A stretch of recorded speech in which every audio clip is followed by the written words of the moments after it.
Bob Iger is desperate to cut costs at Disney. While of course the company is massive, they still have faced some major losses over the past few years with content they've been releasing, and now over 7,000 people are getting laid off as they're trying to slash billions of dollars in costs.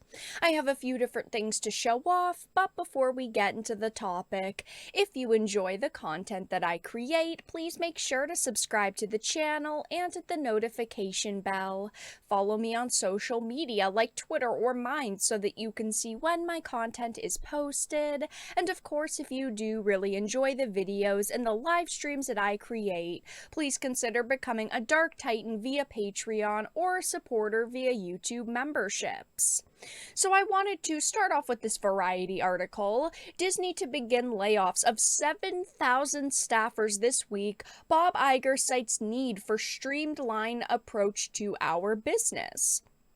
Disney will begin layoff notices this week for more than 7,000 staffers whose positions will be eliminated as part of a deep cost-cutting effort that will be felt across all of the company's key divisions. Now, of course, I've had to talk a lot about Disney on this channel and the unfortunate news that they have gotten over and over and over. They have tried many different things and most of them have failed. Now, this, of course, is an absolutely massive company, and every company faces layoffs at one point or another, but the difference here is just the sheer volume of people. They do employ nearly 200,000 people, but getting rid of 7,000 at once is a very large number, and to me, that does scream that they are having a problem, that they are really trying to cut as many costs as possible.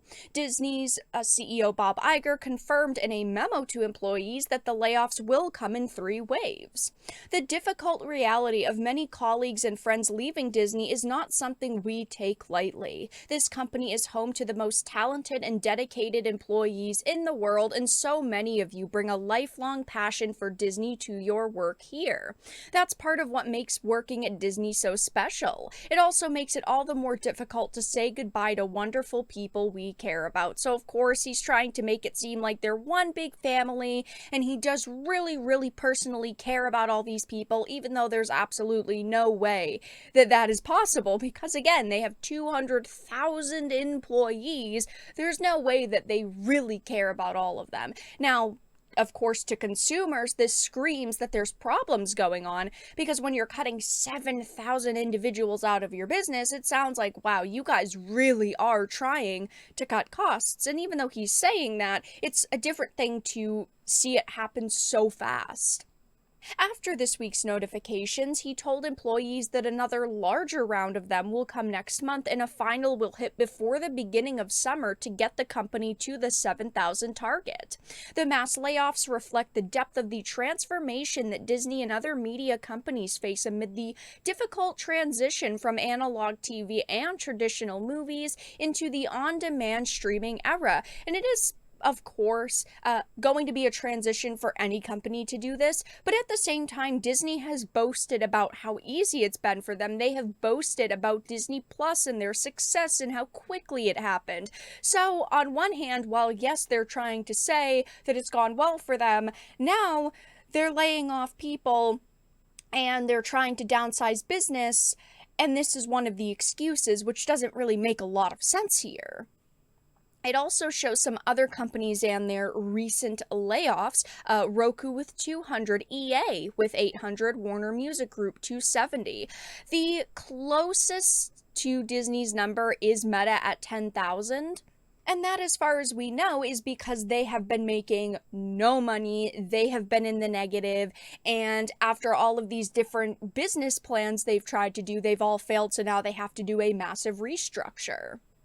It is important to point out that a lot of people in the financial industry and even fans are saying this is due to factors with the economy. And look, I'm sure that is playing a part here, but when you're not making a product that's good, it's not going to sell and people aren't going to want it. One of the things about Disney itself is they have made a lot of memorable movies in the past and they haven't made anything that's memorable now in a long time. On top of that, Disney and Marvel products just suck altogether now. Even Disney Plus, business, which they're banking on, hasn't grown in months, so they are facing a lot of problems here. And I typically talk about the problems that Disney is having with all of their subsidiaries. I've talked about Marvel, Lucasfilm, and just wrapping up a few of the issues. First of all is Victoria Alonso. Everybody has been talking about this. She is out at Marvel Studios, and we do not know the exact reason, but her attorney put out a statement basically threatening to sue the company, and a major reason why people think she is out is because she was behind several of the big failures like Eternals. She also did Thor Love and Thunder, and of course Ant-Man and the Wasp Quantumania, and she was one of the faces behind the MCU, which of course has just been a all-around failure. The Hollywood Reporter reported, of course, that Alonso had exited the company 2 weeks ago, but the reasons for the exit are unclear.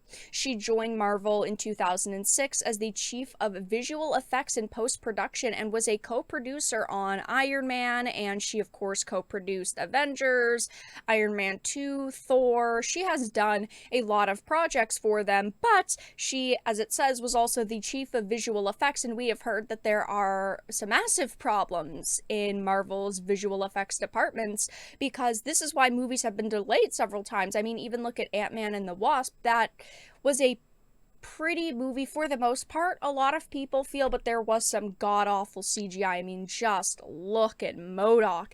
And this is why something like The Marvels has been delayed a couple of times at this point, because of the visual effects teams not being able to do things in time.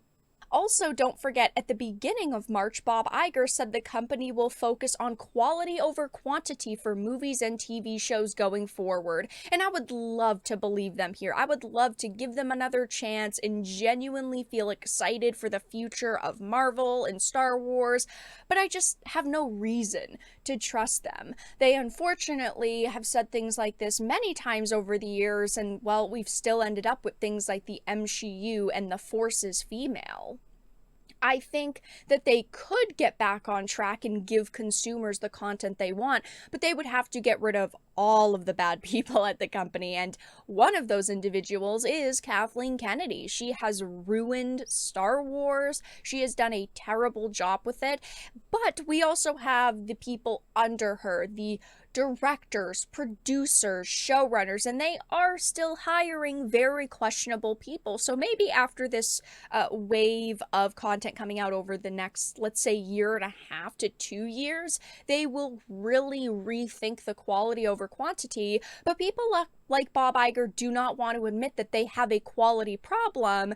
So they're just viewing it as, well, let's put out less shows, but that doesn't mean that the content that's in them is going to really be any different. Ultimately, yes, there are a lot of problems going on at Disney right now, and the most recent one is them laying off 7,000 staffers. Maybe this will pay off for Bob Iger and the company. Maybe this will do exactly what they want it to do, or maybe it won't be, and we will continue to hear very big announcements like this from them in the near future. But that's all that I really had to discuss in this video. Let everyone know your thoughts in the comment section down below. If you found this important and informative, please make sure to give it a like, share it, and subscribe to the channel. And of course, if you didn't, make sure to give it a dislike. I appreciate your support either way, but I will talk to you all again in the next video really soon.